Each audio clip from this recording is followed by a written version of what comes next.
Are you scared? I'm a little nervous. I'm very nervous. Okay. Not really. Okay. Shut up, Parker. Okay. Hold on. Oh, hi, Murray. Murray can feel my You gonna start? Are you nervousness. gonna stutter? Welcome, everybody to the. You want to do this by yourself? Nope. I don't think so. Murray, fine. I'll make Murray my co-host. I don't give a shit. We'll do it. We'll start our own podcast, Rhythm and Key Cats. Rhythm and the meow meows. Rhythm and meow meows.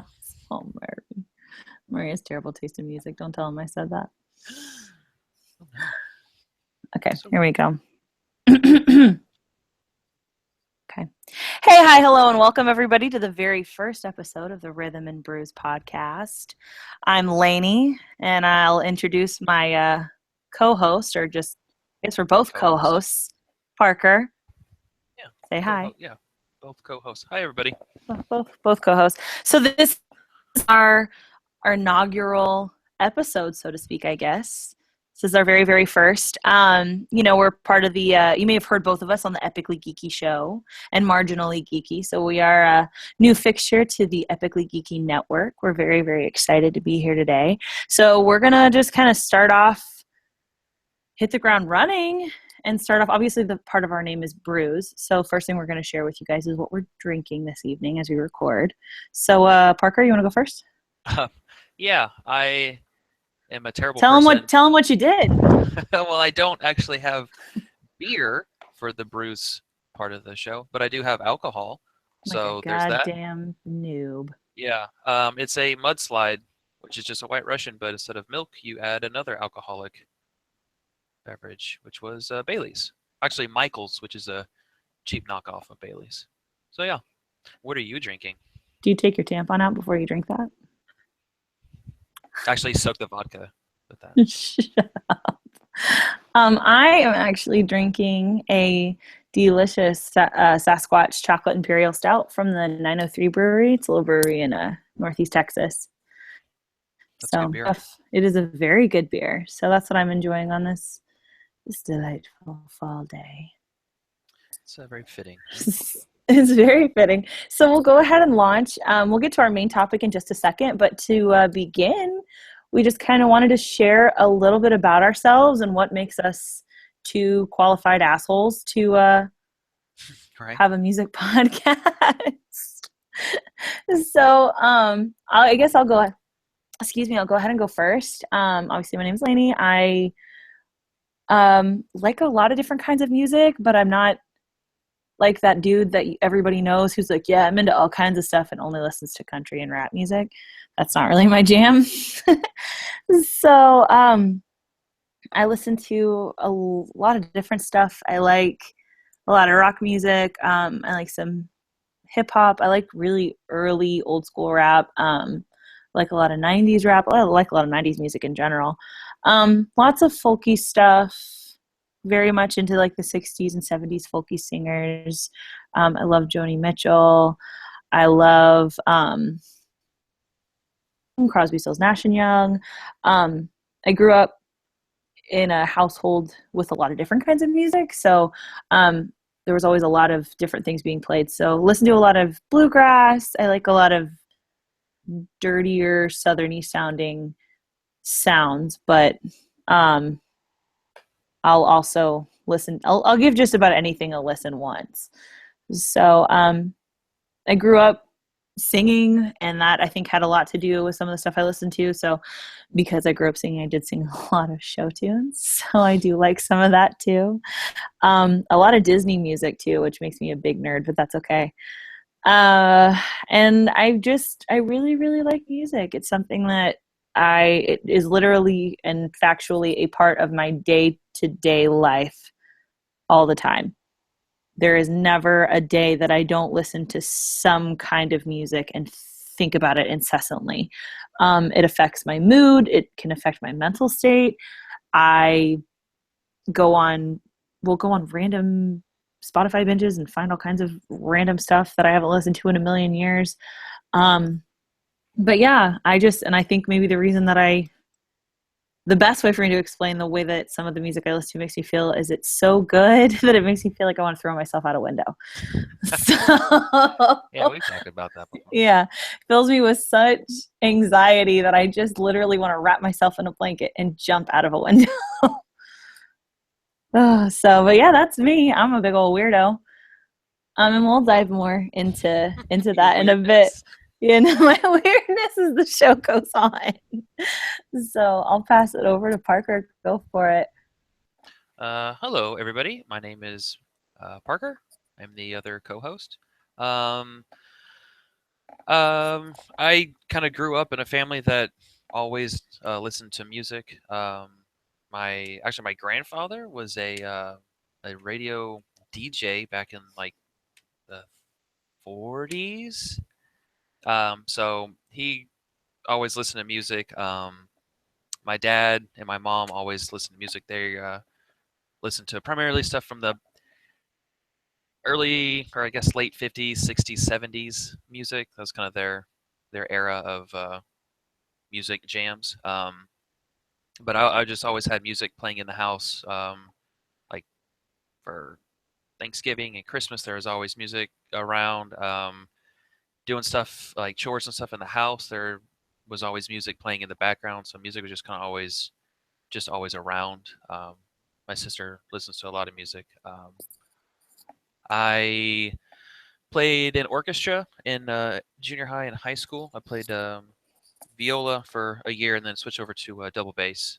So I grew up listening and playing a lot of classical music. So I kind of grew to appreciate that side of music, kind of the early beginnings of a lot of that kind of stuff. So um, yeah, I listen to music all the time. I said it's a very big part of my day to day.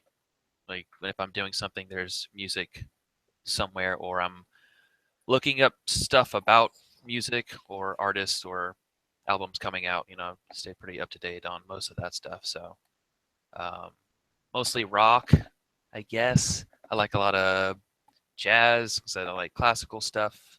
I like a lot of 90s stuff because that's kind of the era that I grew up in. So I liked a lot of that early 2000s stuff. I like rap. Texas country's good. Folksy music's pretty Sometimes. good. Sometimes, oh yeah, there's that too. Um, I like bluegrass a lot. Um, I like a lot of metal stuff, progressive metal, a lot of very pretentious-y stuff as well. But we Prog won't go. rock. Yeah, but we won't go into that because I don't want to be that guy. So yeah, that's kind of where I come from. Um, yeah. And then So maybe I should add too that both Parker and I have an intense and deep love for Led Zeppelin, which I'm sure will pop up on the show a lot. yes, yeah, a lot So of that that's one nice '70s thing we rock have in is common. But yeah, we both come from very different musical backgrounds, but at the same time find a lot of common ground in a lot of the stuff that we listen to. And that's kind of why we wanted to start the show and see if yeah. there were other weirdos out there like us. So Well, because as we used to do, especially a lot, as we were sitting in a bar somewhere, um, usually a bar, nine times pumping out of in, 10 a bar. yeah, pumping in $50 or so between us, $20 between us to listen to music at the bar. Um, and we would just sit and drink and talk about the music that was either playing or music that we were getting into. And we decided that maybe we should make a podcast because that would be super cool. So this is, We think our conversations are pretty interesting. We don't know if anybody else will, but we'll see. yeah, so I might as well just record it and see if people enjoy it or not. So that's kind of what this Exactly. show is, just kind of us just hanging out, drinking, talking about music. So, and I guess we'll have For some sure. guests So sometimes. yeah, there'll be different guests and stuff on the show, different friends of ours, and other members of the Epically Geeky Network. So it'll be really cool. We're really excited. So big shout out, by the way, while we're on the subject of Epically Geeky to Eugene for letting us do this. So Yeah, and thanks, teaching Eugenius. us Yeah, for things. real. So bear with us if this first show is a little wonky. We're still kind of getting our sea legs. So, but I guess we'll go ahead and launch into our first topic. Our topic tonight is all about musical first loves. We kind of figured that this would be a great topic to introduce us and talk about the things that got us into music in the first place, because God knows it's been a hell of a journey. So, Right. um, but would you like to go first or would you like me to go first? I'll go first since you went first last time, right? Okay, go for it.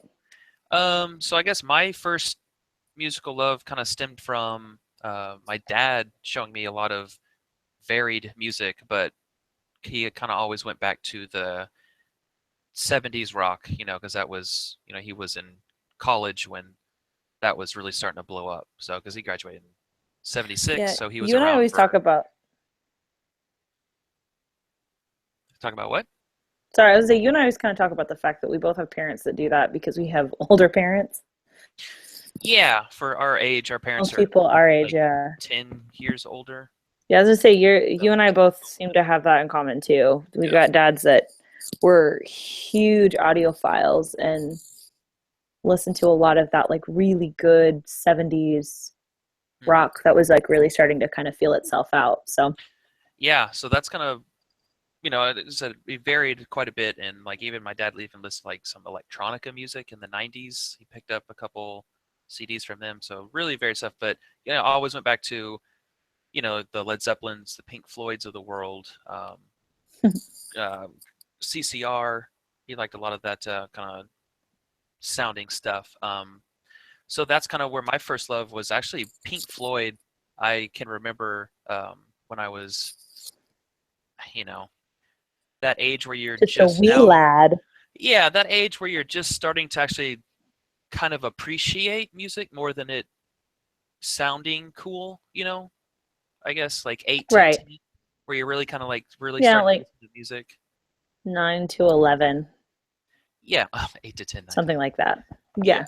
Yeah. So yeah, Pink Floyd was a really big one for me. We used to listen to when it came on the radio, and he had a "Welcome to the Machine" album, which is really good. Of course, "Dark Side of the Moon," which is very good. Um, so yeah, Pink Floyd was the absolute first, and actually, I didn't really get into much. He listened to Pink Floyd or Led Zeppelin, but I latched on to Pink Floyd first, and then it took me, I don't know, probably in junior high. So, 3 or 4 or 5 years later, to I started enjoying more of Led Zeppelin, and kind of that, I guess, heavier rock, I guess is the way to Right. say it. Um, Yeah, that sounds about right. yeah, and I know you don't aren't the biggest fan of Pink Floyd. Hold on. We're having an issue. What's going on? Can you hear me, Yeah, I can hear you loud and clear. Parker? Yes.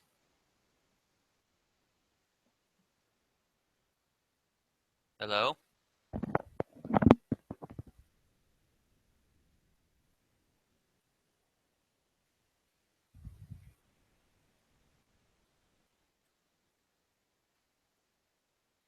Can you hear me? Yeah, I can hear you. Hello. Can you hear me? I can.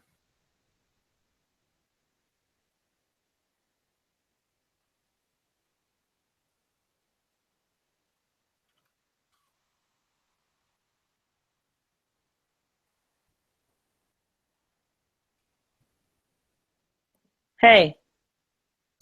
Hey. Hello.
Hello.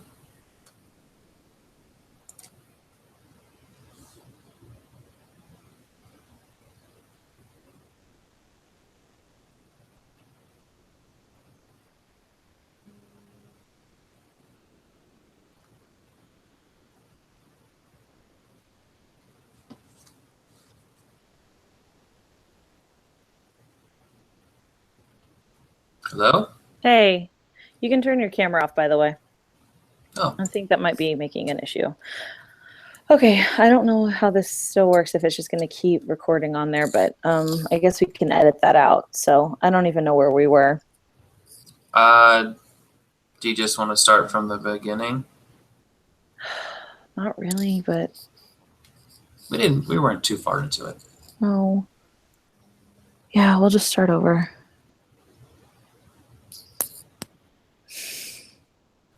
Okay.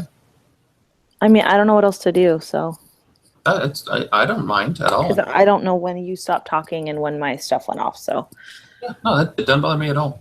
Okay, whatever. Okay.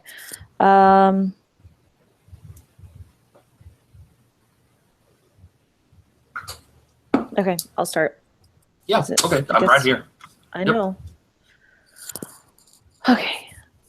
All right. Hey, hi, hello, and welcome to the very first episode of the Rhythm and Brews podcast, a part of the Epically Geeky Podcast Network. I am your host, Lainey, and introducing my co-host, Parker. Please make yourself known, sir. Hello, everybody. I'm the co-host, Parker. The co-host, Parker. So I guess we're both kind of co-hosts. There's not really one person leading this parade. Well, is there anybody leading? No. Right? The Idiot Parade? No. Right. Better than the Black Parade. It's very true. That's a terrible song. Terrible. Guilty pleasure. So we'll just kind of hit the ground running. This is basically a show all about me and this asshole's love of music and a place for us to talk about all things musical. We are currently cast members on the Epically Geeky podcast and the Marginally Geeky podcast as well. And we decided that we really wanted to do a show all about music, something that we both really love and we really enjoy talking about. I'd say there was definitely a genesis of this show and kind of why we decided we should do it. If you want to share, Parker. Yeah. We, especially a while ago when you were in the same town as I was, we would go to bars, several bars, and we would sit and talk about the music that was playing or feed a bunch of money into the jukebox. And the jukebox. Yeah. And basically we've just been, that's all we would do at the bar is just sit and talk about the music. And we thought that we had a few good ideas, and I thought it'd be fun to make a podcast of it. And then we basically do the same thing, just record it. Yeah, and then we, got hooked up with Eugene, and he kind of got that ball rolling for us. And So that's kind of why we're here, and I'm excited to talk about music. Yeah, big shout out to Eugene for letting these two idiots do this. So, Right? and like Yeah. with enthusiasm too. So, Yeah, right. It wasn't even just like, well, I guess you guys could. It was, he was like, it was, "Yeah, that sounds great. Good idea." right? We're like, Yeah. "Okay." So, but Parent yeah, letting the so kids play around. literally, bring your kids to work day. Yeah, basically. So, but yeah, we're really excited to kind of get this started. So it's, just the two of us having the same dumb conversations we've always had, but recording it for you idiots to listen to. So, Yep. but yeah, we'll go ahead and get the ball rolling. So each week, or we'll do the show probably about a couple times a month. That's kind of what we're thinking. And we'll always start the show off with what are we drinking? As after all, it's called Rhythm and Brews because we're punny as all hell. Oh, yeah. And so we'll go ahead and start off. Hey, Parker, what are you drinking? I am not drinking a beer because He's a big dummy. Because I'm a big dummy and I didn't plan accordingly. But I am drinking something alcoholic because why not? Because it's what the show is. But I'm drinking a mudslide, which is a White Russian, but instead of milk, you just put in Bailey's. So that's what I'm drinking. I wish it was a beer, but I'm too lazy to run to the store before the show. So that's now why we're here. So what are you drinking this evening? I am drinking a Sasquatch Imperial Chocolate Milk Stout from this little East Texas brewery called the 903 Brewing Company. It's really, really good. It's a hell of a beer. That'll don't let the chocolate milk stout fool you. It'll put some hair on your chest, so it's pretty good. Yeah, that's a good beer. It's a really good beer. So sure. We'll go ahead before we dive into our official topic for the show. We're just going to have a little discussion about about us and who we are and what we're into musically, so you can kind of get an idea of where we're coming from. We are both very different, but yet very, very similar in what we like and what we listen to. So speaking for myself, I know I'm very, very into primarily rock, but there's a lot of different veins of that. I love like really grungy, dirty sounding anything. So a lot of that like 90s grunge stuff always appeals to me. I love like dirty Southern rock, not like Leonard Skinner because that's ridiculous, but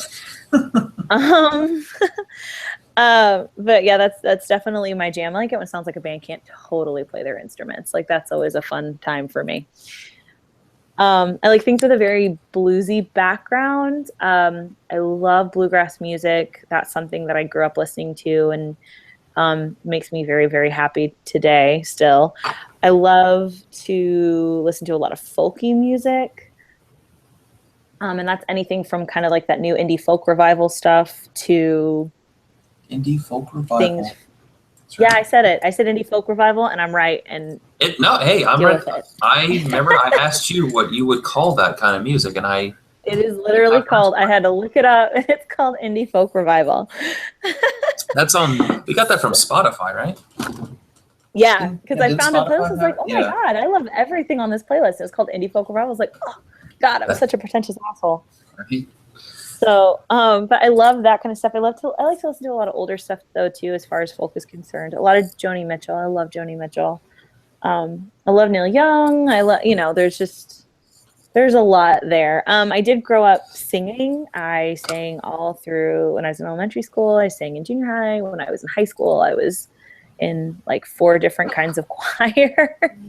Nerd. I know. And so I listened to a lot of show tunes and a lot of just like really beautifully done classic choral pieces. And so I feel that I have a big appreciation for things like that. I love good vocals. I like a good harmony. I like things that give you what we call audio orgasms, where it makes all of the hairs on the back of your neck stand up and it feels like everything is wonderful and nothing hurts. So it's like morphine, basically. Yeah, basically like morphine. So I have very musical parents, especially my dad. There was always music playing in the house when I was growing up. My dad used to have this incredible record collection that I used to dive through when I would be out of school, and would play on the big sound system in our house and just listen to anything I could get my hands on. Um, and I listened to a lot of different stuff. It was a really great musical education for myself. There's a lot of classic country that gets played or where I am. I love some of that. In fact, my parents like to joke that it's in my blood. Waylon Jennings was like a family friend of ours, and so apparently that means I have to like all of that. So, but it's true. So, but yeah, I love music. It's something that's a part of my day to day life every single day. It's never something that I don't do. I've always got some kind of music on at some point throughout the day. I can usually be found with my headphones. I've always been like that. Um, and I feel like it just affects me in a way that I notice it doesn't affect everybody. You know, it can affect my mood and my mental state and what I'm thinking, how I'm feeling, everything. And I always tell people, because I quoted this to Parker once. I was trying to explain to him how some song that I was listening to was making me feel, and I was like, it makes me So feel. Beyonce song usually. No, it wasn't a Beyonce song. I love Beyonce too. I love hip hop. I love R&B. I love a lot of old school rap. It's everything. It's a little bit of everything. But I was listening to something and I told Parker, I was like, I just like feel like I want to wrap myself in a blanket, throw myself out of a window. It's that good. And so, but yeah, that's pretty much it. That's a quick little about me. I'm sure you guys will find out more about us if anyone's listening, if we're not just screaming into the void here. So I think we are. That's but okay. maybe a little bit. That's okay. So go ahead, Parker. I kind of come from a lot of similarities, I think, with Miss Elaine over here. Also, our parents are kind of the same age, and Oh yeah. our parents are probably 8 to 10 years older than our generation, I guess. So we have slightly older parents. So I think we come from more of a 70s skew than an 80s skew, I think, that a lot of our contemporaries. Sure, and thank God we did. Yeah. Well, I mean that's probably just our 70s bias, right? But yeah, my family, mom and my dad had always had music playing. They introduced me to a lot of 60s, especially my mom liked a lot of that doo-wop-y kind of stuff. I love that. Motown, she was a lot into Motown. And then my dad was more of the classic rock, Beatles. Well, not so much Beatles, but like the Led Zeppelins of the world and the Pink Floyds, that kind of stuff. So I kind of got a good swath from that. And then growing up in the 90s, listened to a lot of 90s music. Had a older sister and cousins, and they would play 90s music all the time. So I was just kind of inundated with that, and so I really grew up to like that grunge. Early 2000s when I started to really find out my own music. I was one of the kids that really liked Creed, and I'm not ashamed to say that. And I still listen to some Creed sometimes for the nostalgias, and I legit like it a little bit. I can honestly say, don't let that make you think he doesn't know what he's talking about, despite the fact that he listens to Creed like an asshole. Yeah, he does actually know what he's talking about. We are going to have a show about the guilty pleasure bands / songs, right? So yeah, I'm sure there's some stuff that people will look at sideways for both of us, I'm sure. But yeah, I tend more towards rock. I like metal, a lot of pretentious-y, no vocal math rock stuff. So there's that whole thing. We're just making ourselves sound like two assholes. I mean, yeah, I mean, we kind of. We're like, I like this. I'm such a jackass. Like I am, yeah. But I also have a very wide range of music that I like and listen to constantly. Like Elaine said, that it's kind of a everyday thing. There's always music somewhere, and it makes everything just better, in my opinion. I am a big music lover, and that's why we're doing this, to kind of just talk about it and see what, I guess, that one other person thinks about it. So, yeah, so we have a lot of similarities, and that's kind of where a lot of our friendship really came from, was talking about music on a slightly deeper level than I can talk about with other people, which is nice and cathartic. So. Exactly. So that's always fun. It's important to both of us to be able to have somebody around to talk to about music that actually understands it. That doesn't just nod and go, yeah. Well, and then when you say, it's so good you want to, throw Throw yourself out a window. They don't worry about your mental health. Right. I'm fine, so it's guys. Like, it's I'm like fine. I kind of get what you're talking about, and that's fills you with that really specific kind of anxiety. Okay. So yeah, that's kind of where I come. Those are where I come from. So yeah, I love it. So our topic for tonight is actually musical first love. So we're just going to have kind of an open, freewheeling discussion about things that really got us into music in general in the first place, and that could be anything. Both of us have a very weird musical journey. So musical journey. So I know one night Parker and I were having some conversation about something, and he asked me, like, what was like the first song that you like really, really remember loving? And I felt like such an idiot, because the only thing I could think of, because this is the earliest memory I have about music, is a song from The Little Mermaid. Which, that's not too bad. There's a lot of good music in those Disney movies. And I think specifically, like, I'm a huge Disney nerd. If you listen to the Epically Geeky show, you will know that 100%. I'm a walking encyclopedia. But because of like the time that we were born, all that new Disney Renaissance stuff was coming out, and Alan Menken basically scored all of it. And it wasn't, I liked the songs with like lyrics, and I liked to sing along to that, but I remember being like in love with some of the scores that he did. I remember listening to my Little Mermaid cassette tape, and it's the whole album, and it has everything on there. And I remember specifically hearing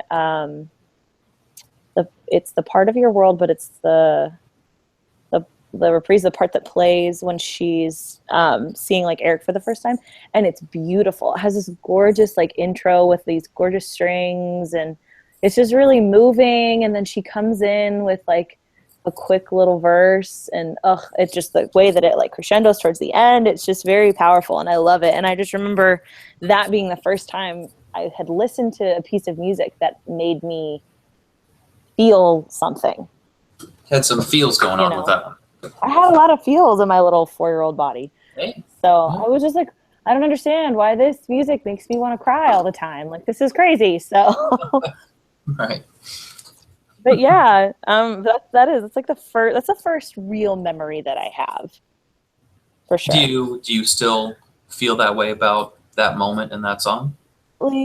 Absolutely. I was randomly watching a documentary one day about that particular era in Disney history, and I know I'm a huge fucking nerd, but and it was towards the end of the film, and they played that specific part, but they took the lyrics out, so it's just the music. Oh my God, I thought I was going to lose. I started crying at the end of this documentary. That was not sad. I was just losing my mind. Like, oh, it's just so beautiful. But a lot of Alan Menken scores are like that. If you listen to the Beauty and the Beast soundtrack, there's one particular part that's called Transformation.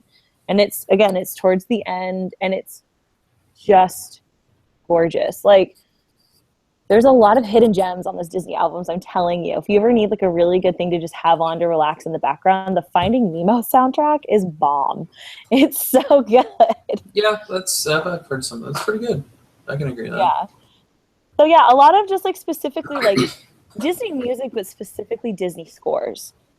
So, and that's something that's always stuck with me. I have whole playlists of different Disney scores that I love, and like when Randy Newman started getting involved in the 90s, like he created some great things. Yeah, he did. So, I love it. I think that that's really powerful, and it's, it's music that's written for a motion picture. So it's supposed to make you feel something, and it definitely had that effect on me. So I mean, what, Toy Story, right? That's got Oh, some. maybe not so much Toy Story, but Randy Newman did do the soundtrack for The Princess and the Frog, and ugh, so good. Oh, he actually did Princess and the Frog. I didn't know that. He did. He did Princess and the Frog, and it was Hmm. beautiful. That is a wonderful, wonderful film score. I didn't know that. Are Well, you actually, I looking it haven't. up right now? No, no, actually, I No. haven't seen that movie, and I guess Oh, I haven't made you watch that. Okay, well, that's on the list. yeah. That's for another day. It's a great movie. I love that movie. But anyway, what about you, Mr. Parker?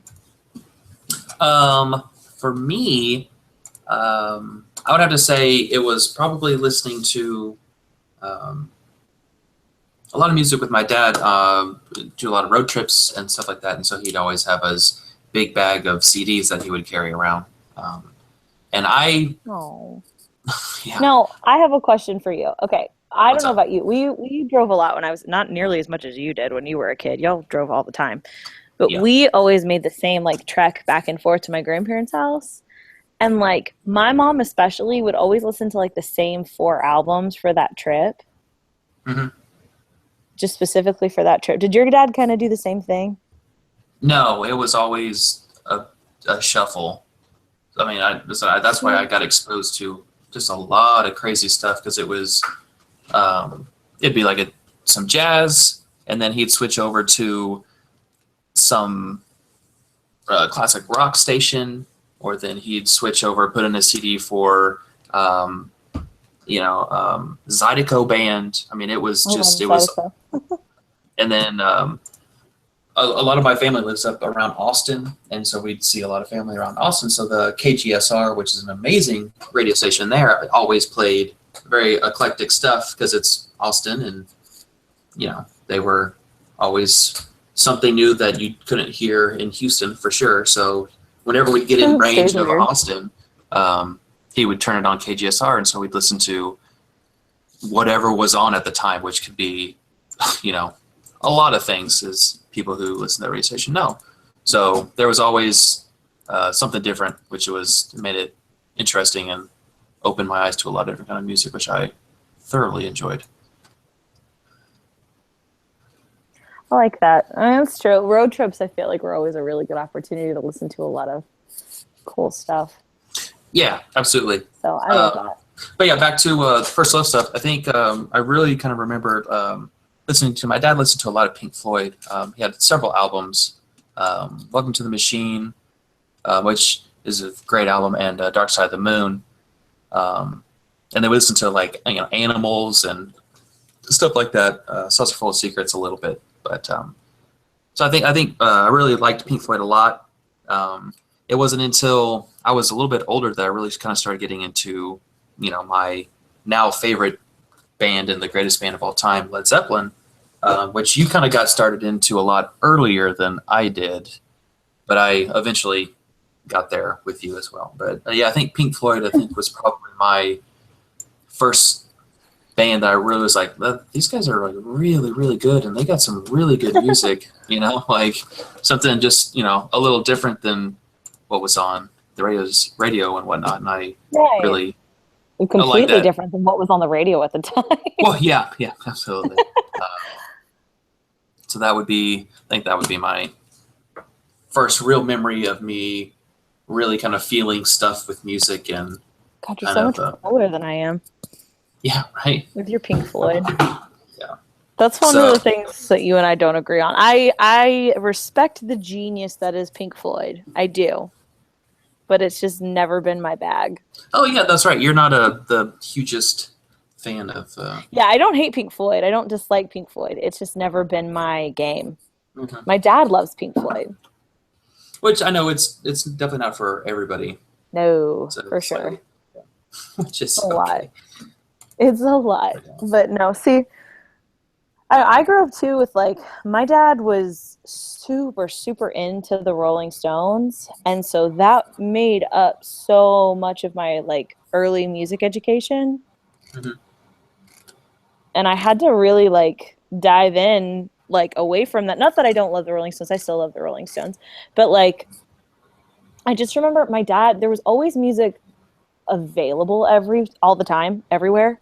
Yeah. Like my father's my dad was like hardcore an AV nerd, and so Oh, he was it really? had, oh God, yes. Yeah. My dad, especially like audio stuff, like he worked at a stereo shop for a really long time Oh, in Tyler in his hometown. And so like he always had like a really nice sound system hooked up. And there was like he had everything. He had cassette tape. When cassette tapes were popular, he bought like a billion cassette tapes. You know, he had like a million records. And then when CDs became a thing, you know, my dad bought CDs constantly. So there right. would truly be like a little bit of everything in the house all the time. And I remember him coming home one day really excited because he had bought the entire collection of Led Zeppelin recordings. It was a box set.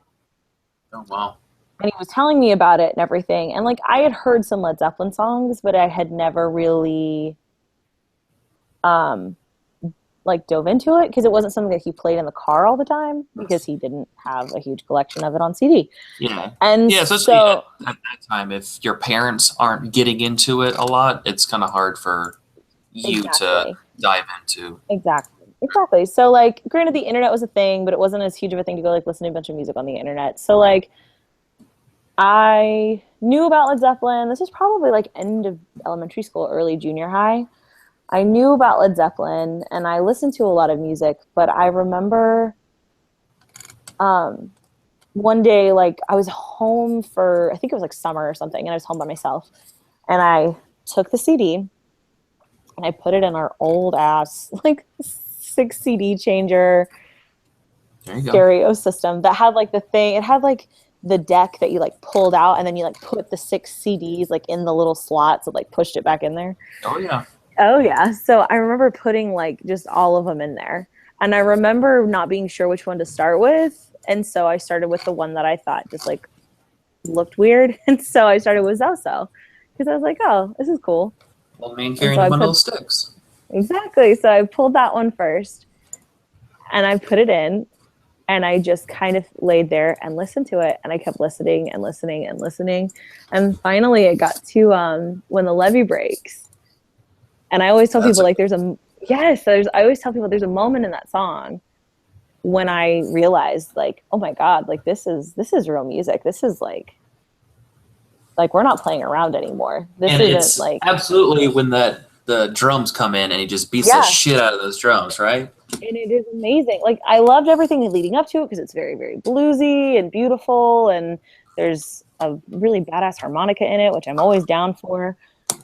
And it hits that point and I just remember like feeling like my stomach was gonna like fall out of my butt. Like I just couldn't deal.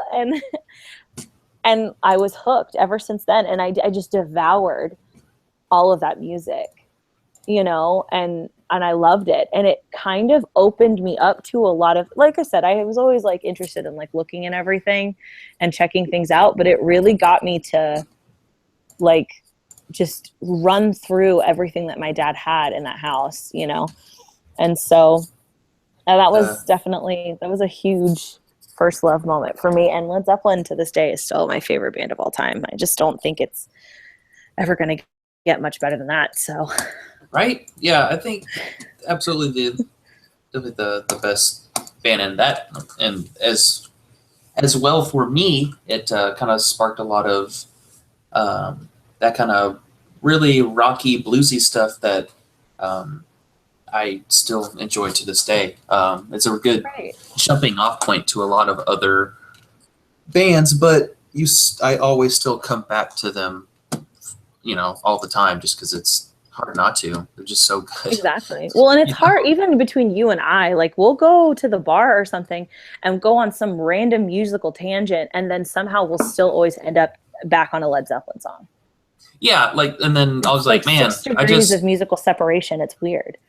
really, yeah, right, all the time.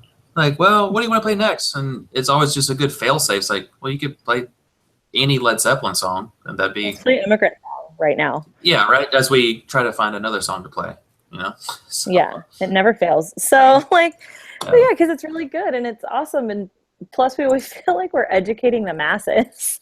right. Like, As we're just like, hey, guess awful what, guys? pretentious as that sounds, There's other songs that aren't Stairway to Heaven. You should check it out. So, right? yeah, that's my running joke with Parker is that like you can if somebody ever says that they're into Led Zeppelin, you immediately ask them, what's your favorite song?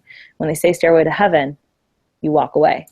Well, what is it? Because they don't know what they're talking about. Yeah, if someone, that's like when someone wears a band t-shirt, you have to go up and say, okay, what are your favorite 5 songs from that band? Yes. If they can't name that many, then they're out. Then you can't wear the shirt. I mean, that's just... And I know that because people have done that to me, and they're always very shocked when I actually know what I'm talking about. It's SmackDown. Yep, every single time. So, but yeah, Led Zeppelin definitely, for sure. But I will say, I do still love the Rolling Stones. Exile on Main Street was one of the first albums that I remember listening to all the way through and just loving it. That is a great album. See, I haven't really... That's my fail-safe album. I keep that album in my car all the time because yeah, for real, because if for some reason, like if I can't play music on my iPod or on my phone, or like I don't have my big thing of CDs in there, that's always in the car, and I can listen to that whole album multiple times and be happy as a clam. So, but yeah, for sure, I do love some Rolling Stones, and that album especially because, again, it's very bluesy and different, and they were really experimenting with a lot of different styles. And there used to be a really cool documentary about when they made that album, and it's really interesting. I don't remember what it's called. Maybe it is just called Exile on Main Street. I don't remember, but it's really good. I recommend it for anybody that's into that in general. Yeah. Was that, even if you don't like the Rolling Stones. Is that early in their career, I guess? No, like it's like right at like the time. It's like right in the sweet spot. It's not super early, but it's not like the later years. Yeah, I know very little about the Rolling Stones. I never really got No, it's like right there in the middle. It's at a really good point in their career. Yeah. For sure. If you're gonna listen to an album, it's the album to listen to. Even with as much as I like Sticky Fingers. So for sure. It's a great album. Tumbling Dice, that's a great song. You know, I could go on forever. I can't help it. That's it. No problem with that. So what else, Parker? Hit me with another one. Hit you with another one? Yeah. Okay. When I was in, I played orchestra in junior high and high school. Nerd. Right? So I, at a fairly young age, I enjoyed some of the classical music that my parents would play, because they would just put it on like the classical station. Or a really big thing was Christmas music. Had a lot of orchestral stuff, and a lot of big band stuff, and that I always kind of really started to kind of edge towards that a lot, and kind of I really enjoyed listening to that type of music. And then when I got into orchestra, that kind of fueled the fire of me wanting to learn more about this and kind of get into it and actually play it and, experience the whole being in a band thing, which, you can kind of understand coming from the, the singing side of that. I absolutely fell in love, and Beethoven will forever be the greatest composer that has ever lived. This is a really fun conversation to have with Parker if you ever meet him in person.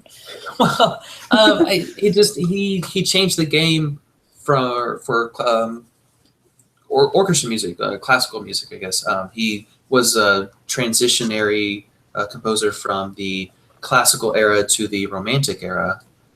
He just kind of really filled out what classical music could be, and kind of pushed it, a lot of it, to not its limits, but showed people where that kind of music could go. That was kind of restricted, I guess, with Bach and his contemporaries, his kind of guys. They were there, but there was just so much more that they could do. And Beethoven, he busted that door wide open and changed the game for that. And one of my prized possessions is my Beethoven, all his 9 symphonies on album or on vinyl, really great condition. I mean, mint condition. And that is if my house would burn down, I would grab my computer and that's probably the only thing I would take, if just one in each hand kind of deal. It's pretty sweet. Yeah, it really is. It's by the Boston orchestra. There's a big paper kind of pamphlet thing in there that talks about each of the songs and kind of breaks everything down, and it's just super awesome.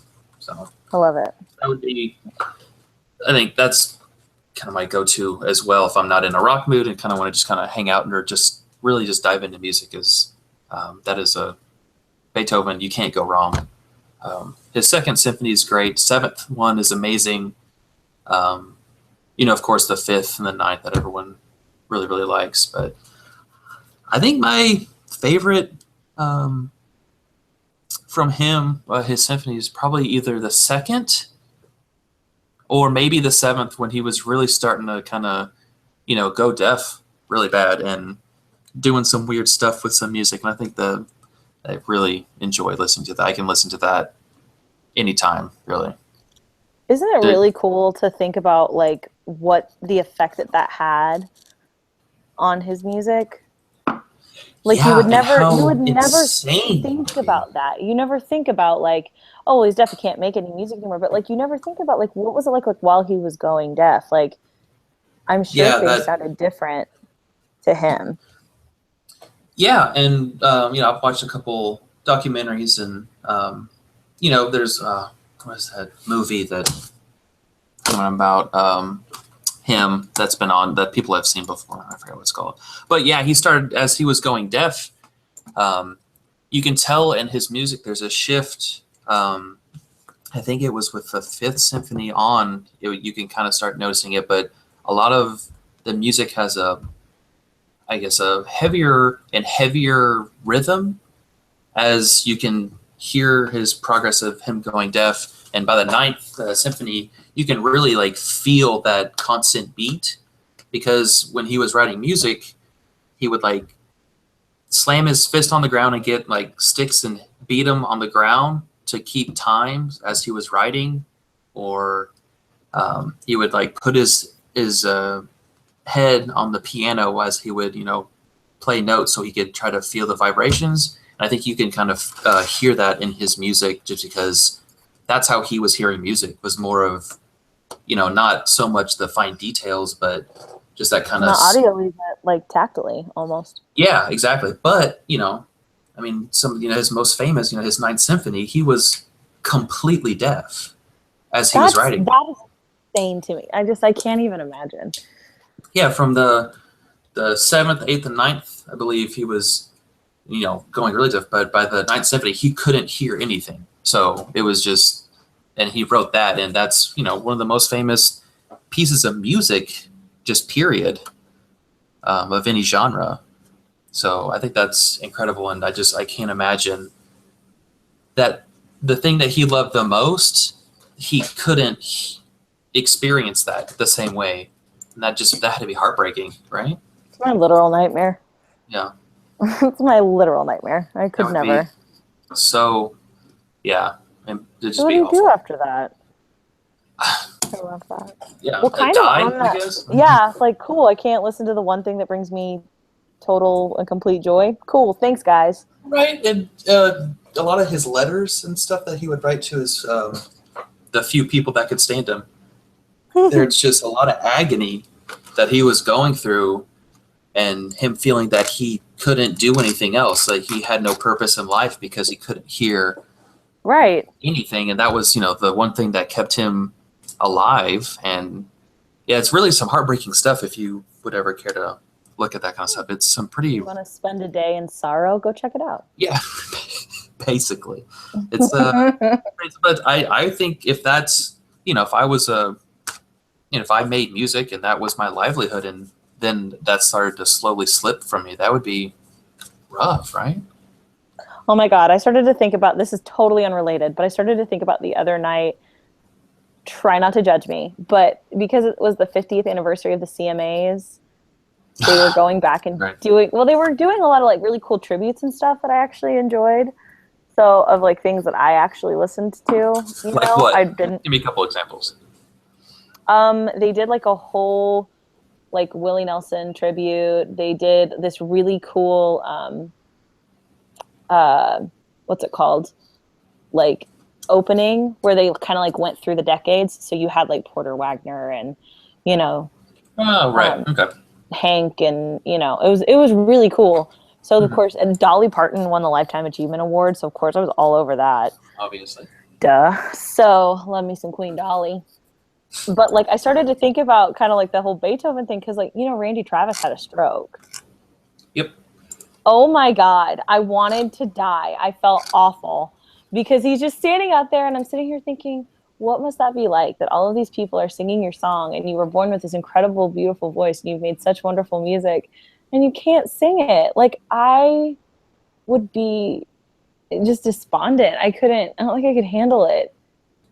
Yeah, that would be Oh God. really rough. But, I guess you would still know that you changed Gave that music. to the world. Yeah. Absolutely. So, and he was just out there smiling like a big silly. Oh God, it just killed me. But on a lighter note, Yes. we're taking this horribly depressing turn. Right? Awful. Kind of speaking of that, and kind of going off what you were saying, like I said, sang for most of my life. It's something I've always really enjoyed doing. I do not think that I am good at it. So y'all can all put that away. You mean as a former vocalist? As a former vocalist. Former vocalist. As a former vocalist. But because I have sang for so much of my life, something that really appeals to me is music that I can actually sing. That helps. The whole thing, like things that are sung by people where I can actually sing it back, which again, that's why I loved listening to Julie Andrews when I was growing up. And, things like, not that I'm Julie Andrews, but you know what I mean. And I hope you're not calling yourself. Not by a long shot. Maybe like Julie Schmectica from like Hoboken, but not. Keep you humble, right? Yeah, good God, no. Are you kidding? Julie Andrews isn't even Julie Andrews anymore. But somebody that I just remember, like the first time I ever heard her sing, just like spoke to me, was Joni Mitchell. I love Joni Mitchell. My dad, when I was getting a little bit of I kind of jumped into Joni Mitchell when I was in like high school. Ooh, that's prime Joni Mitchell time. I know, right? That's deep in it. Oh my gosh.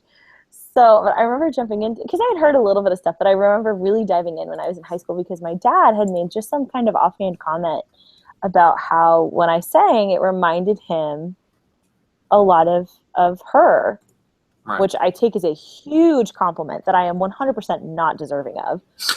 Right.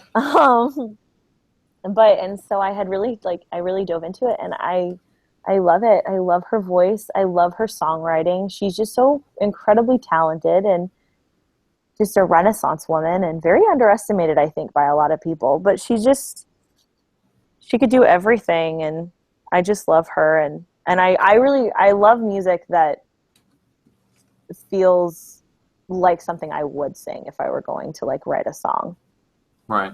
You know what I mean? And so she's definitely a big musical first love for me. So, and that's kind of truly like what really made me stop and really pay attention to a lot of the folk music that I had listened to my whole life, essentially, and dive in and look for more.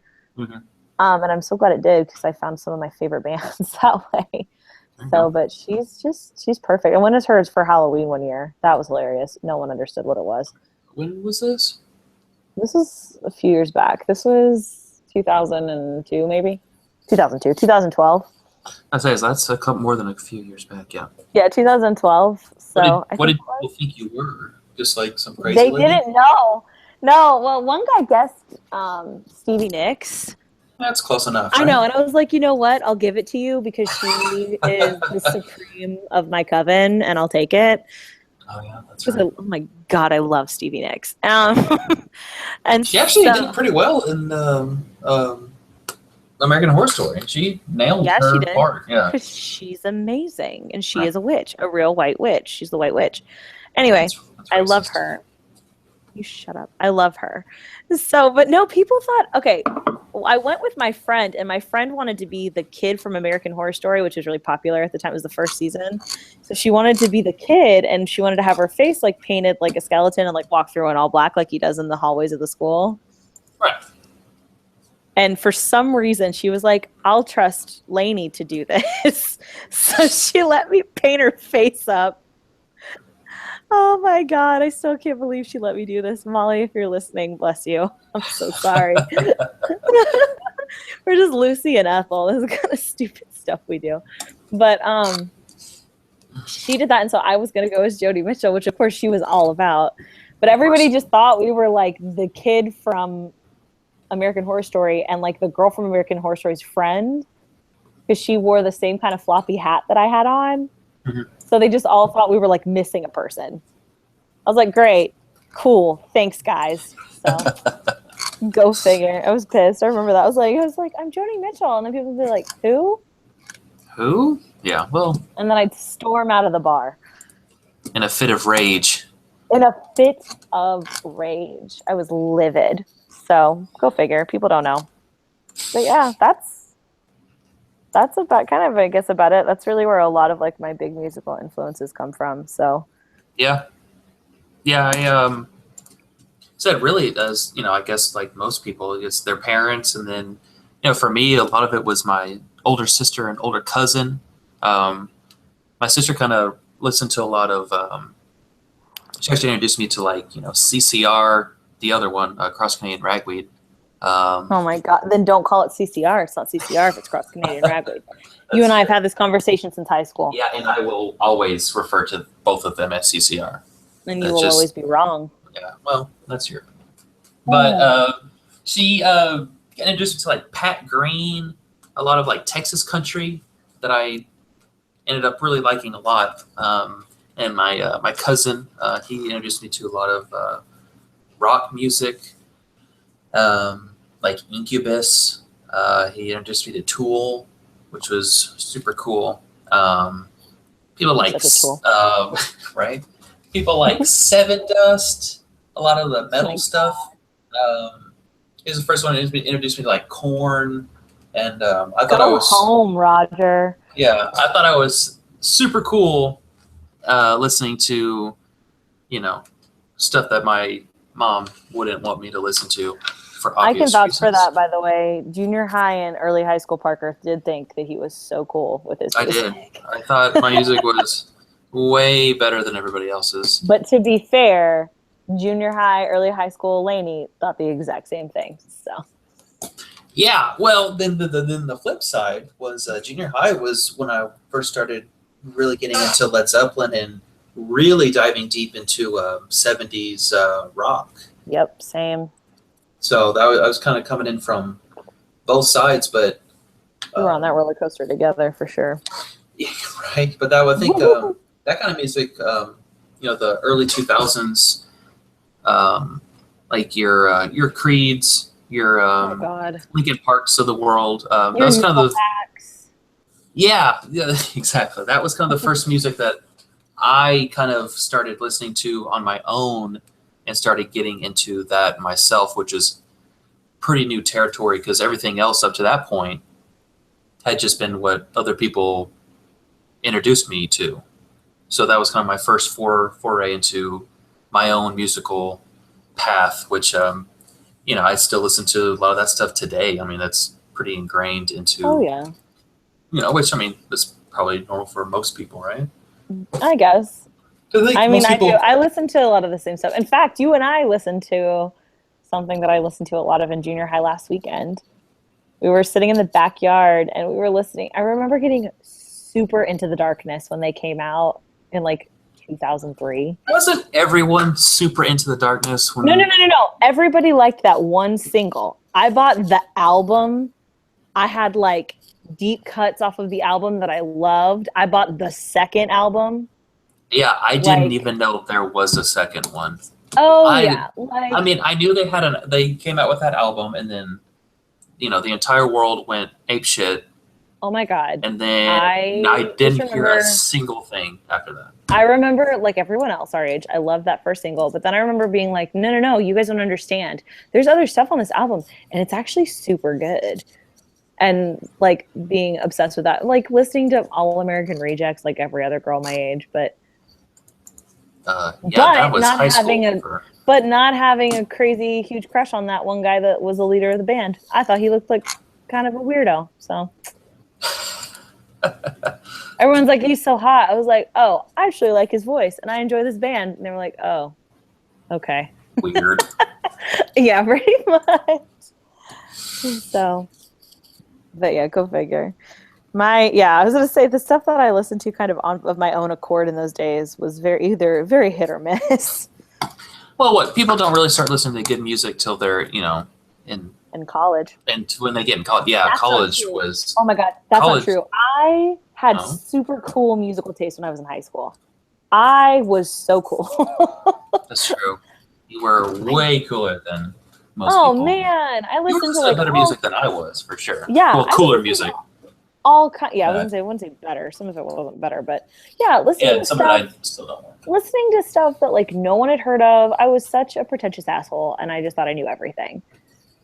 But I did listen to some really good music from them that I still listen to now. It's really good stuff. So, and I also remember Kings of Leon coming out around the end of high school. Oh, that sounds like a segue. It is a segue. So since we've kind of finished our topic of musical first loves, we're going to go ahead and skip into our next segment, which we are going to call Play or Skip. And it's just a little part of the show where we talk a little bit about what maybe we've been listening to. It's kind of a musical pick or pan, if you will. So, and I think... Sounds familiar. What show is Pick or Pan from? That would be on the Epically Geeky show, which you should totally check out. So, yeah, we absolutely should. So I think Parker and I can both agree that we have the same thing for this week. Yes. And I think we can both agree that we would like to skip the new Kings of Leon album, Walls. Well, you're speaking for yourself. I think you should. There's a couple exceptions in Okay, the that's album. not what I'm saying. I'm saying overall, you could skip it. Yeah, don't buy the album. But you could play a couple of songs off of the album. Yeah, which was really weird for me to say, but I would go buy a couple of songs.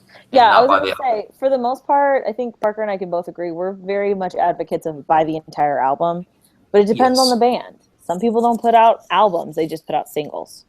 Yes, but... And this album felt like a collection of singles. Yeah. Well, there's 4 singles? And there's 13 songs, 12 songs on the album? Something like that. So, a fourth of the whole album they already put out as singles. That's insane. Have they even? I thought Walls was the only, or not Walls. I thought Waste a Moment was the only single they had released off of this album. Nope. Walls, Waste a Moment. Was it? Shit. Waste a Moment, I thought was the first single. Yes. Hold on. I think I heard that. Yeah, there's 4 songs. It's Walls, Waste a Moment, Around the World, and Reverend. So 4. None of the good songs. We disagree a little bit. You're wrong. But just like you said, this is a singles album. I mean, it really is. It is an album full of singles. There's nothing really coherent. It's okay. Well, so it's your turn. I have things to say. No. I agree with you. No, you're saying things that I completely agree with. But okay, start from the beginning. Waste a Moment. I hate when a band starts off an album with a single. I hate that. Yeah. The first single, that is a very clear grab. It's the first thing, so it'll give you immediate satisfaction. That's stupid. I hate that. Bury it in there somewhere. And also, I need them to stop letting Caleb do woes in a song. I need some kind of whoa. I need that to stop being part of a chorus. He's got to stop. He has to stop. Well, at least he's not singing it in a different room. So you hear a weird echo as it goes do you through remember the that? recording studio. But you know what? Even that was better because that at least had some feeling to it, you know? Guess, yeah. With the fade out. This was just bullshit, lazy songwriting. Yeah. I can't stand that. Literally filling up space in a song. This kind of sounds kind of empty. Let's throw some woes on it. True. Well, everyone's throwing woes, so you might as well, right? Yeah, seriously. But they're not even doing it as artfully as others. Like Katy Perry and California Girls, that's a very strategically placed woe, and it works. Just one woe. No, it's one whoa, but it goes up and down. The third, fifth scale. Oh, ooh, watch out. Mm-hmm. You're welcome. So, but yeah, I didn't like, I just don't like that song. I get why it's a single. I totally get why it's a single. It sounds like a single, but I hate it. It sounds like radio. It does sound like radio. It is radio, yeah. Which, I mean, yeah, that's a radio song. There were some good moments in that song that, I mean, I think it saved the song. It's not a good song by any means. What, like the chorus? Yeah. But there are some parts of the song that I legitimately enjoyed, and it really did sound like what I think of as Kings of Leon, which you are a much bigger fan of them than I am. Yeah, that I think speak. That's why I'm so upset, is because I love this band. I love this band. I have been in love with this band for a very long time, and they're just breaking my heart all the time, and I'm sick of it. Oh, they're like a bad boyfriend. So yeah, but literally under like Waste a Moment, I was just like, stop letting Caleb sing woes, and how dare you make that the first single? Right. So are there songs that you did like on this? I do. I have a lot of very mean notes written on here. Well, give me a couple of good ones, and I want to see how they compare to my. The only song, I think that there were other songs that were okay, but the only one that really reached out and grabbed me, I really liked Wild. Mm-hmm. And why is really, that? really, because it sounds like their old stuff. There you go. It sounds the closest to like what I know the band as. It's a little bit dirtier. The harmonies in it are really pretty. Like musically, it just sounds better. I really like that song. That is a song that I will actually like purchase and keep off of the album, because I think it's actually genuinely a really good song. Well, that one, the songwriting in it is beautiful. I like it. Well, that one, especially at the beginning, sounds a lot like their first or second album. Exactly, because those are both really great albums. So I'm going to ask you a question, and hit me. We've talked about this before. How do you like that they can kind of play their instruments now? I hate it. I wish they couldn't play their instruments. I really do. I wish that they had never tried to get better. As much as I love, don't get me wrong, I think that it's important for a band to grow in their sound as they, get bigger. And that's important. That's just part of being an artist, and that's fine. Mm-hmm. But why couldn't you pull up Beyonce? Like, she did the literal opposite. She was super radio friendly, and then was like, no, I don't want to do that anymore. I want to make the music I want to make, and started making really good stuff. And they've done the complete opposite. They started off with a really specific sound and made really good stuff. And a lot of it may not have been super radio friendly, but they still had a huge fan base. And now it's like they're just trying to become an arena rock band, and I hate it. So, I mean, I thought, and I'm pretty sure you probably think this too, this is just a continuation of their last two albums. Yeah, it sounds like Mechanical Bull, and it sounds like Just Around Sundown. I hate this. Like, I even said it when Parker and I were talking about this album coming out. I saw on Instagram that Taylor Swift had like screenshotted it as she was listening to it, and I texted to him. I was like, "This is the beginning of the end." Right. I said, "I know I'm not gonna like it because I don't like anything that she tries to talk up. Like, if she's gonna endorse it, I'm out." Yeah, which is too bad, because I mean, I came into Kings of Leon pretty late in the game, and I'm not a huge fan of their earlier stuff. I mean, honestly, I came in like when they became popular. That when most people heard of them was kind of when I started listening to them. Oh, I know. You used to gripe at me about making you listen to the earlier albums. Yeah, and I that's still kind of, but I like what album was that? Only by the Night.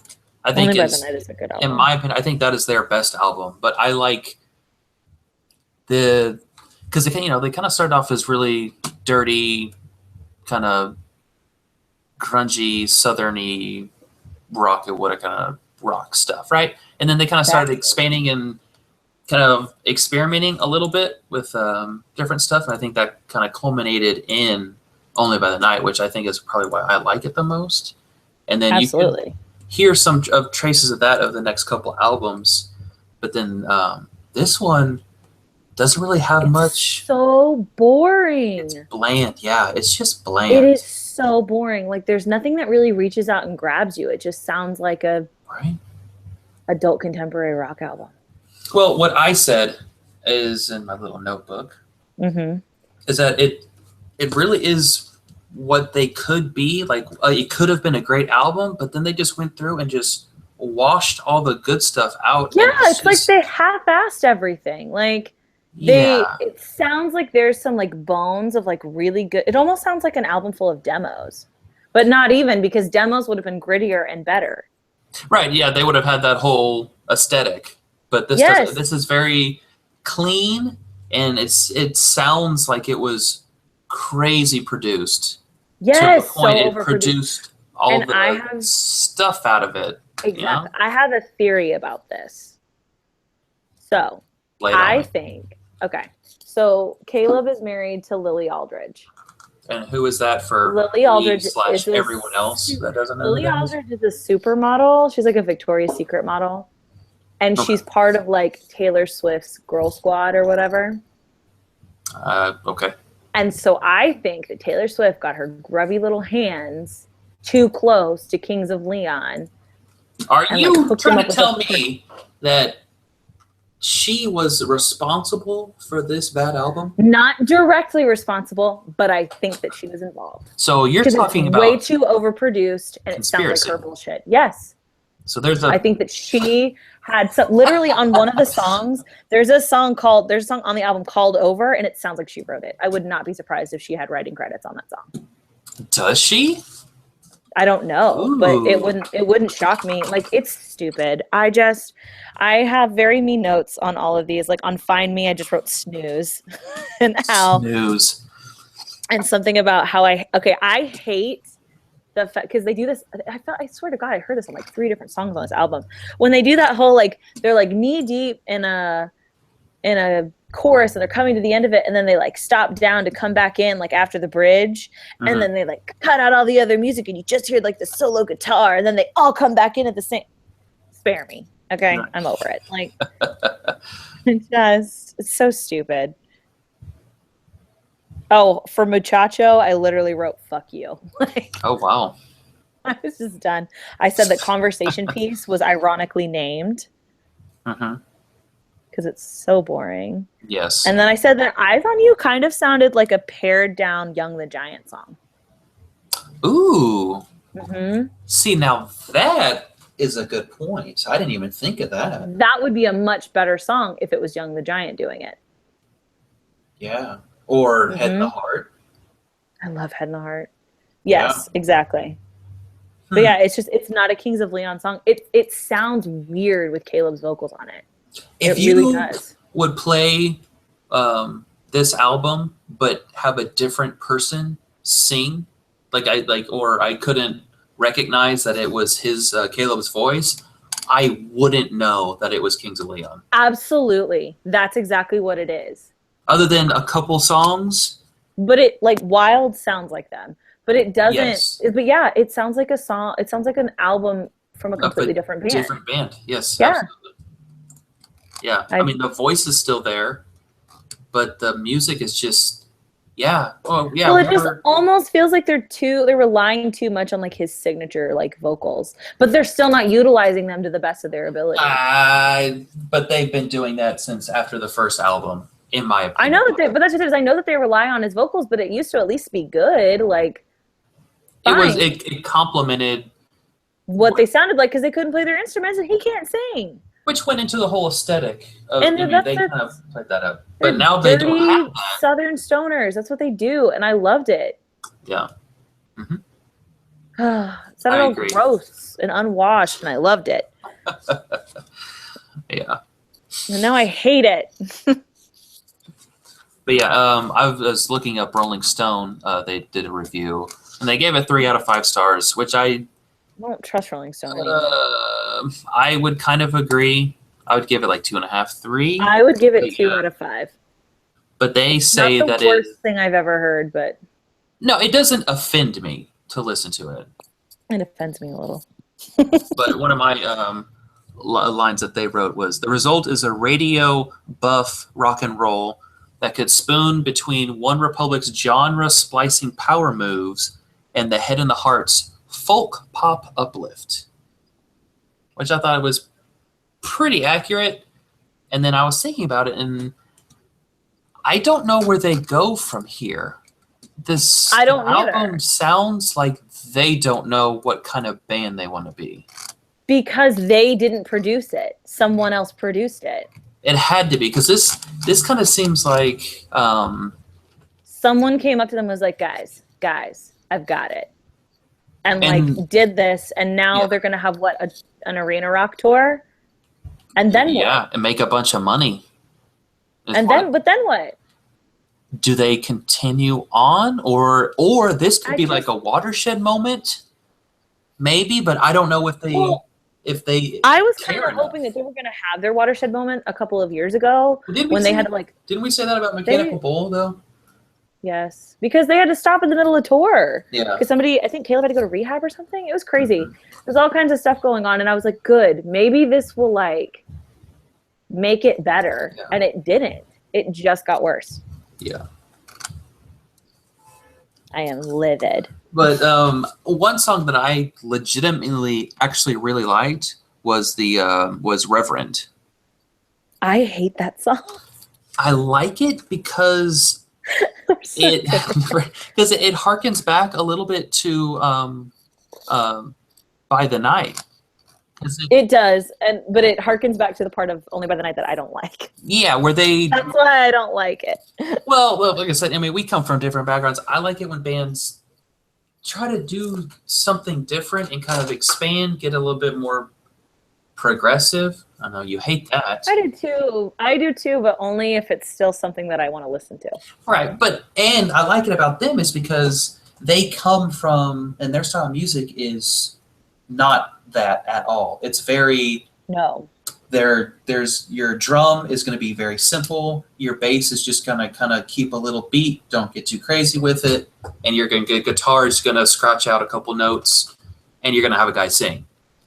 But then a couple of their songs, and like I said, By the Night, they kind of started experimenting with more like synth sounds and different offbeats, and which I appreciate, and I like that kind of juxtaposition between that folky rock with the experimental slightly. And I think that kind of broadens them as a band and as a sound and as a concept, and I really appreciate that. But like I said, you are the exact opposite because you hate that. I don't like prog rock. I don't like it to sound too perfect. But it doesn't, though. It makes it interesting. No, I agree with you. It's not a bad song. I just don't like it. Right. Yeah, I mean, but other than that, it's boring. Like I said, boring. That's my review. If I was Rolling Stone, it would just be boring, 3 stars. And that would just be that emoji or that GIF of like New York yawning from I Love New York. Right. So, but yeah.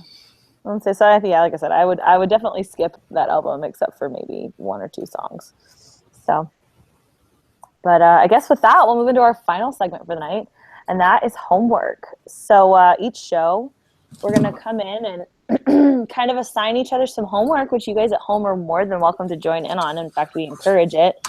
We're all about absolutely sharing the love over here, and maybe getting you into something that you hadn't heard before. Mm-hmm. And so we're going to each assign each other some homework and assign it to you guys at home as well. Give it a listen.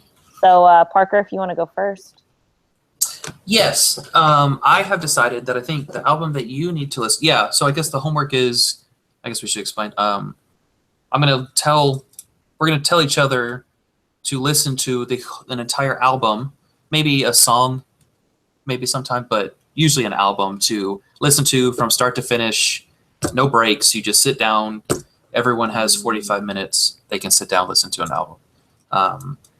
Listen to the whole thing, and then take some notes on it. And then next show, we'll talk about it and kind of see what their review was, because we're going to try to pick stuff that I know the other person hasn't listened to a lot of, and then we'll kind of get a first impression of this album, of maybe something that they don't like a lot of, which might happen sometime.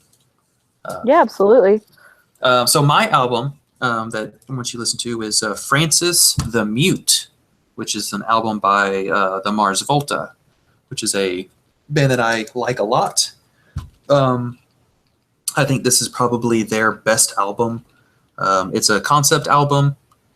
Actually features Flea from the Red Hot Chili Peppers. He helped them with some bass work and a lot of trumpet work.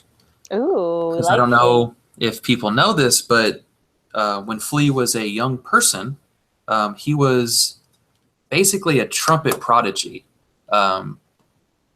Like amazing, like incredibly good. And if anyone has seen them live, they will know that sometimes he plays his trumpet on stage as an encore or a break through songs or something like that. So if you'll hear trumpets, which you will hear in this album, that's Flea from Red Hot Chili Peppers, which is a cool little thing. That's awesome. I like that. He's like Dave Grohl. He's just got his hands in everything. Yeah, apparently they do a lot of stuff together. They've toured together. Apparently they're, friends. Cool. Can they start a new version of the Yardbirds? Because that's what I want. That would be pretty cool. That would be amazing. The new Yardbirds, right? The new Yardbirds. New Yardbirds squared. Ooh, there you go. Ooh. So yeah, Francis the Mute. Francis the Mute. Album, and it is by the band Mars Volta. Really good album. Came out in... Oh man, I should have wrote that down. Francis the Mute. If only there was a way for you to figure that out. Yes. Oh no. I'm sorry. You keep talking instead of having dead air. Anyway, so while Parker figures out what year this album was done in, I'm going to go ahead and assign him 2005. 2005. There we go. Ooh, perfect. Yes. Okay. Sorry. So the album that I'm actually going to assign Parker is an album by The Head and the Heart, which is funny that you mentioned them earlier. I did. You did. But it's going to be the first album by The Head and the Heart, so their self-titled album. They actually just came out with their third album. Their second album was okay, but I really, really enjoy this album. I think that it speaks to a lot of like what their strengths are. Mm-hmm. I always say that The Head and the Heart is like the Lumineers for people that actually like music. Wow. So just like a bunch of like truly, truly talented musicians. And it just a lot of really beautiful piano in it, some kind of unexpected stuff in it as well. Really beautiful violin played throughout. Just an really interesting songwriting, interesting song structure. It's not very radio friendly, which is one of the reasons that I like it.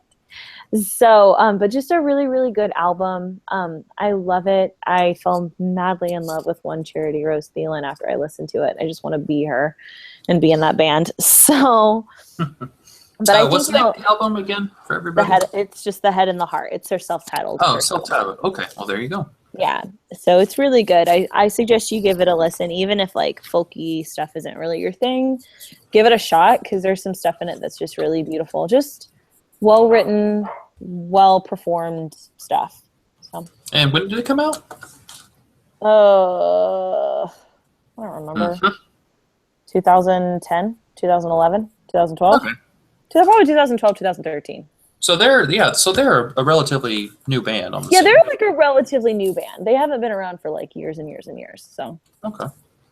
Yeah, yeah. I guess since you said it, Francis the Mute is from it's their second album. Okay. If anyone is curious. Oh, there you go. So this is their first album was another very progressive album. The very with story. It's about a guy in a coma, and it's kind of has a very long story. And this one is kind of moving a little bit more away from that, not quite as story driven, I guess. But yeah, I guess if anyone didn't know, this is a very Francis Mute and Mars Volta is they call it progressive rock, psychedelic rock. I guess is that type of. Why did you just say that before you made me listen to it?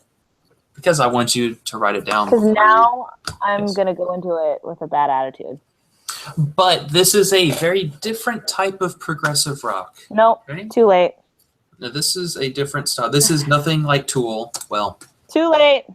so it will definitely be music that you haven't heard before, and it's a good introduction to a very different type of music out there. So, Okay. which is why and this is probably one of my top 5 albums. I love this album. It's so good. And what I really like about them is they know how to play their instruments a lot, very well. And yeah, it's just a great album. So that's why I want you to listen to it. And Oh, and Parker in my band knows how to play their instruments. exactly. And they're from El Paso too, so they're gotta represent the state, right? Gotta love that. Yeah. Well, okay. So go check those out. They're pretty good. I just think that Parker doesn't listen to enough folk music, so I'm going to make him do this.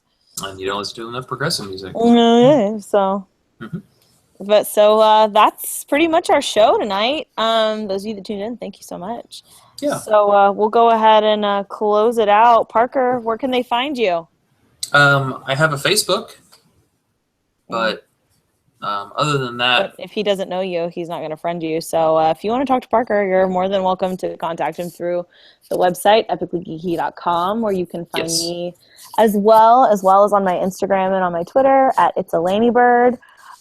Check us out on iTunes. Go ahead and subscribe. If you want to leave a review. Oh, yeah. What are we doing next show? What are we talking about next show? Next show, I actually have it written down. Our next show, we're going to discuss, hold on, I have it written down in my journal. Next show is actually a favorite album show.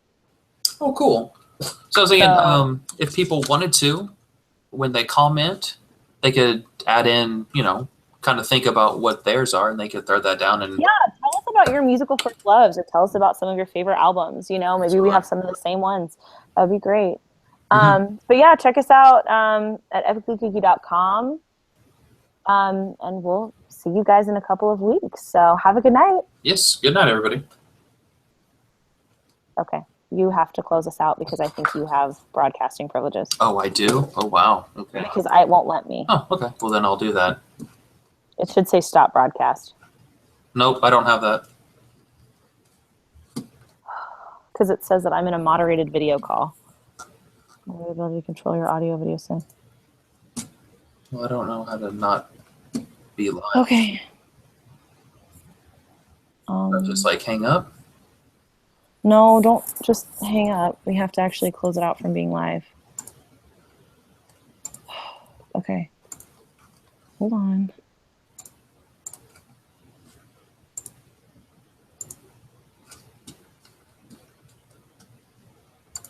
He said it should have just had a thing that said to stop the broadcast. Oh, and I don't have one.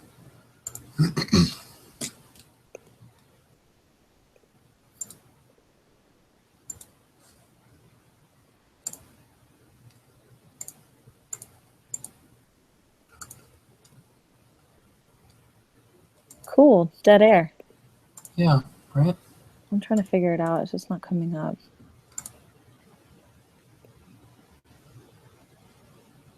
It says I'm in a moderated video call. That's what mine's saying too. Oh. Cool. I'm working on it. I'm in no rush. Right. I just don't want Eugene to have to But yeah, you're right. I didn't even think of comparing them to Young the Giant. Young Giant. Well, that's Yeah, just what the that's- song sounded like to me. Yeah, they do. I didn't even think about it, but that's very accurate. Except that Young the Giant is a good band, so. Yeah. Yeah. Well, do you think that they're kind of moving more towards the whole Minear Young the Giant vein? Who? Maybe they could be, but I think that's stupid because. Well, yeah, it's obviously. But do you think that they see that that's where the money's being made? I don't know. Yeah, just fucking boring. Disappointing. Wait, did it do it? Shit. Yeah, I had a feeling when I saw what the album art looked like. I was like, oh, God. Yeah, the foreheads going into milk or paint or whatever the hell they were doing. Oh, my gosh. Tell me that this did not stop recording. Tell me we didn't just do the whole show and it didn't get anything. Really?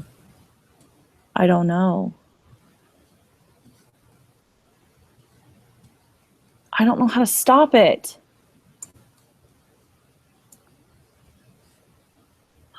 Fuck.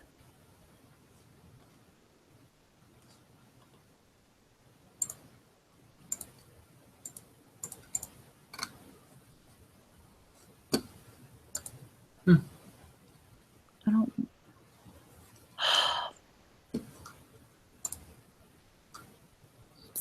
I'm gonna text Eugene. Okay.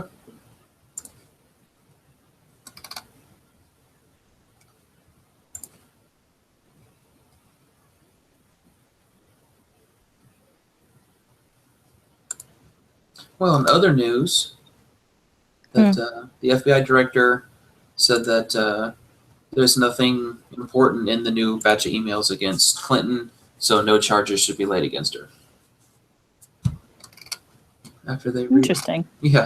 After they reopened it and freaked everybody out and made Clinton's polls plummet, they're like, "Oh, JK, LOL." Which is ridiculous. Yeah, right.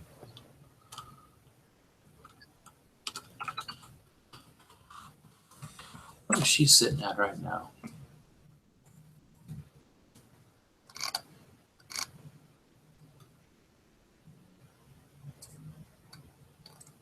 What is she pulling?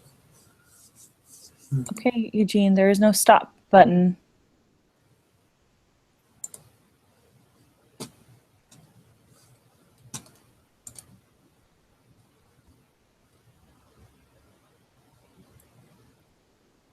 Yeah, because she's only like 2 points ahead of him. And she was up in the double-digit lead earlier. It's crazy. Right.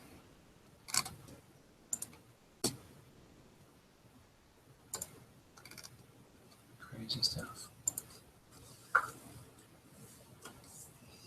So yeah, I'm actually a little excited to listen to this album. Really? The Head and the Heart. Yeah, I wanna see what they got. It's a good album. I mean, you'll either really like it or you will totally hate it, but Right. oh, great. So now Eugene's saying he's not even sure if it recorded.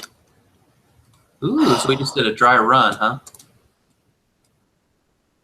I guess so. Great. All right, I'm going to try to leave the call and see what happens. Okay.